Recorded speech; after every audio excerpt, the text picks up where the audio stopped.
Assalamualaikum warahmatullahi wabarakatuh. Innal hamdalillah nahmaduhu wa nasta'inuhu wa nastaghfiruh. Wa na'udzu billahi min syururi anfusina wa min sayyiati a'malina. May yahdihillahu fala mudilla lahu wa may yudlil fala hadiya lahu. Allahumma shalli wa sallim wa barik ala nabiyyina Muhammad wa ala alihi wa sahbihi wa man tabi'ahum bi ihsanin ila yaumil qiyamah, amma ba'd. Allah Subhanahu wa taala berfirman dalam surat Al-Baqarah ayat 143, A'udzu billahi minasyaitonir rajim. Bismillahirrahmanirrahim. Wa kadzalika ja'alnakum ummatan wasata litakunu syuhada'a 'alan nas wa yakuna ar-rasulu 'alaikum syahida. Wa ma ja'alna al-qiblata allati kunta 'alaiha illa lina'lama man yattabi'ar rasula mimman yanqalibu 'ala 'aqibaihi. Wa in kanat lakabiratan illa 'alal ladzina hadallah wa ma kana Allahu liyudhi'a imanakum innallaha bin-nasi laraufur rahim. Shadaqallahul 'azim.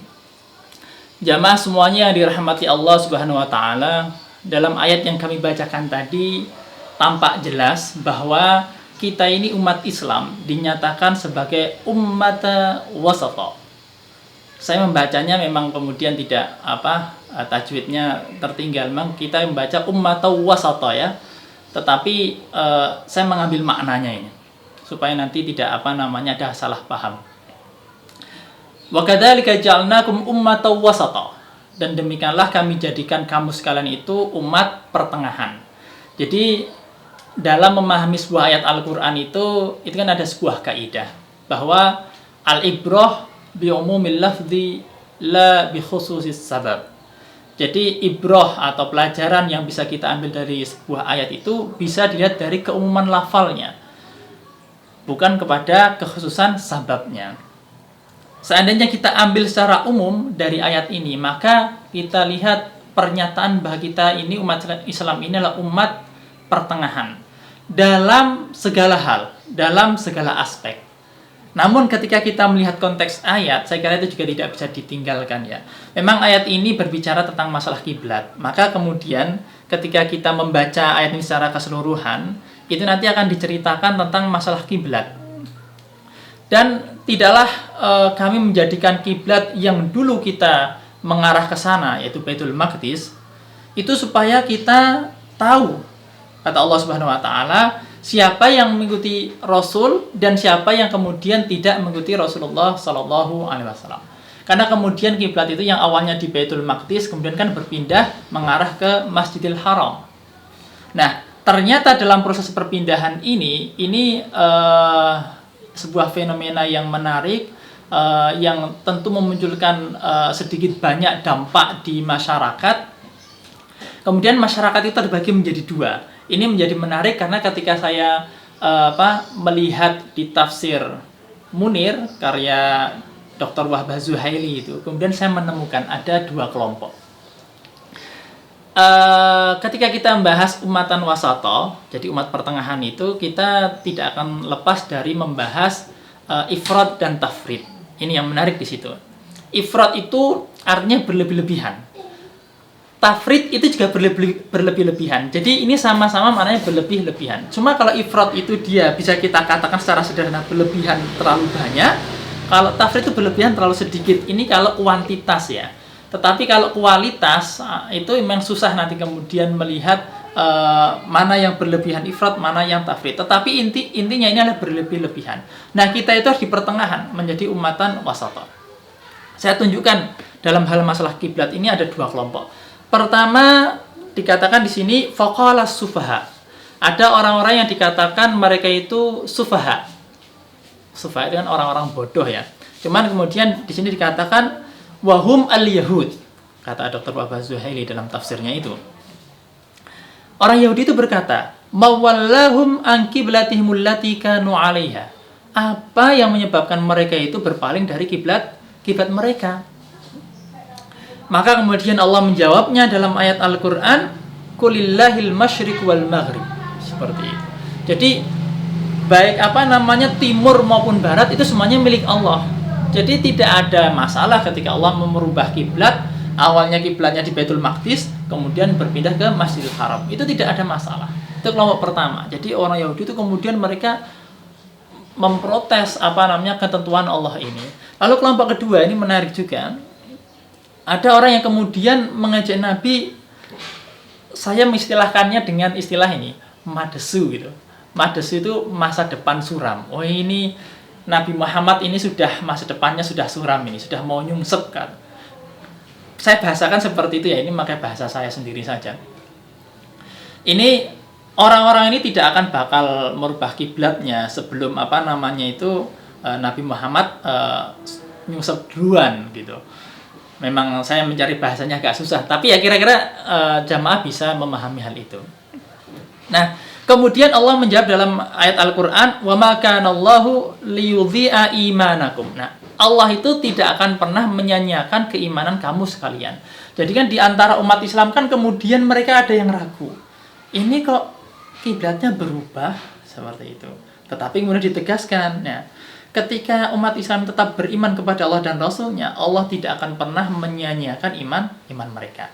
Nah, kita tidak boleh menjadi golongan sufaha tadi yang pertama, dan tidak boleh menjadi orang yang bimbang tadi. Kita harus menjadi umatan wasata. Nah, itulah ketika kita mengkaitkan ayat ini terkait dengan konteks kiblat. Nah, ini juga sangat terkait dengan konteks hal-hal yang lain, aspek-aspek hal yang lain. Termasuk ketika saat ini trennya itu adalah corona. Kita tahu ya, memang tampaknya wabah pandemi corona ini bisa jadi ini dikatakan merubah tata sosial kehidupan kita, karena sudah lebih dari 1 bulan kehidupan kita berubah. Yang biasanya kita bisa keluar, bekerja di luar dan lain sebagainya, berjamaah, beraktivitas di luar, pengajian bersama, berkumpul dengan kawan-kawan. Sekarang kita di rumah saja, susah untuk bertemu dengan kawan-kawan dan lain sebagainya, bekerja secara online. Jadi ini merubah kehidupan kita, tata sosial kita. Maka kemudian wajar kemudian banyak orang membahas tentang masalah corona itu. Nah, ketika kita membahas umatan wasata kemudian kita kaitkan dengan corona, ini ternyata menjadi sangat menarik. Apalagi akhir-akhir ini kita mendengar beberapa berita.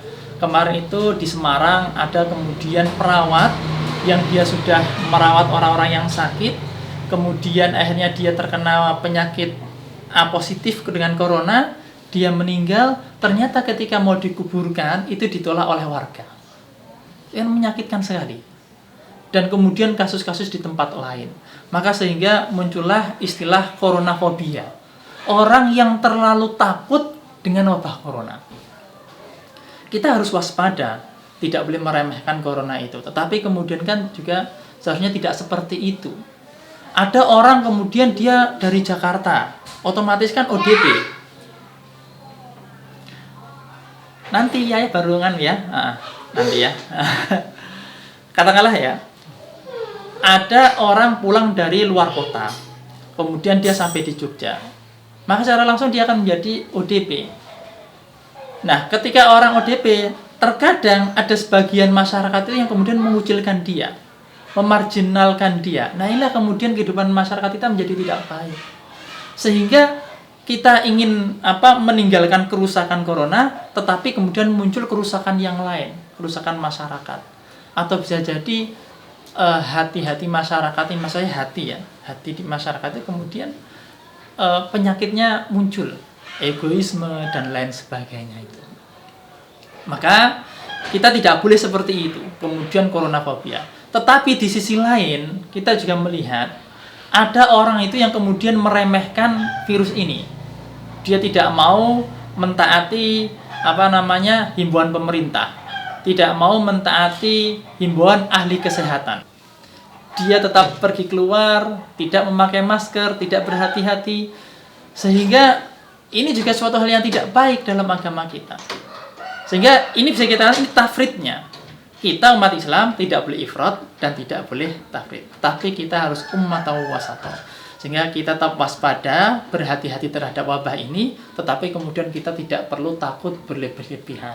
Saya kira ini menjadi menarik ketika ayat tadi Al-Baqarah ayat 143 itu dikaitkan bagaimana sikap kita orang Islam untuk menghadapi wabah corona ini. Saya kira Al-Baqarah ayat 143 itu menjadi sangat menarik ketika kita menghubungkannya dengan situasi dan kondisi yang terjadi di negara kita ini terkait dengan wabah corona ini. Terima kasih. Assalamualaikum warahmatullahi wabarakatuh.